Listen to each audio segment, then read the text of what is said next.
కొంచెం ముందుకు వచ్చాక ఒక ప్లేస్లో ఆపే బండి. ఇక్కడ నుంచి వ్యూ చూడండి.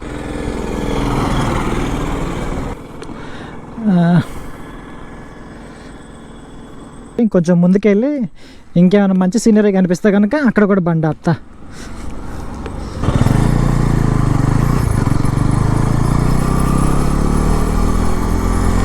తమ్ముడు తమ్ముడు భయపడి తెంగేస్తున్నాయి అవి.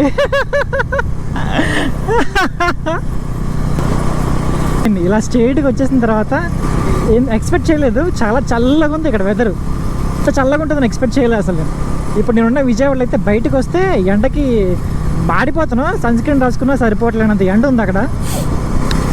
ఇక్కడ 3:15-4 అవుతుంది, ఇంకా 4:15 అవుతుంది. ఇప్పటి నుంచి స్టల్ స్టార్ట్ అయిందంటే ఇంకా నైట్ 9:30-10 ఇంకా ఎలా ఉంటుందో మనం అసలు ఎక్స్పెక్ట్ చేయొచ్చు, ఎంత చల్లగా ఉంటుందో. సో ఈ వింటర్ సీజన్లో ఇక్కడికి వచ్చినప్పుడు మాత్రం చాలా జాగ్రత్తగా రావాలి. ఇక్కడ వింటర్ సీజన్ అనే కాదు, నార్మల్ టైంలో కూడా, ఎండాకాలంలో కూడా ఇక్కడ చల్లగానే ఉంటుంది. తమ్ముడు ఏంటి సూసైడా? తమ్ముళ్ళు తమ్ముళ్ళు అమ్మ దెంకెళ్ళిపోతున్నారు కదా తమ్ముళ్ళని పిలవగానే. వర్షం పడేలా ఉందండి ఇక్కడ. ఎందుకు నాకు వెదర్ ఎందుకు తేడా కొడుతుందబ్బా. రోడ్డు స్మూత్గా ఉంటాయి, ఎంత దూరమైనా ఆపకుండా వెళ్ళిపోవచ్చు బండి మీద.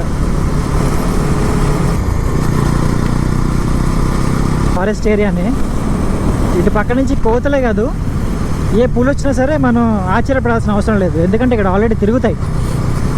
ఇక్కడ దగ్గరలో రాజమండ్రి సైడ్ ఉన్న వాళ్ళు వీళ్ళు అంటారు ఇదంతా ఏజెన్సీ ఏరియా అంటారు.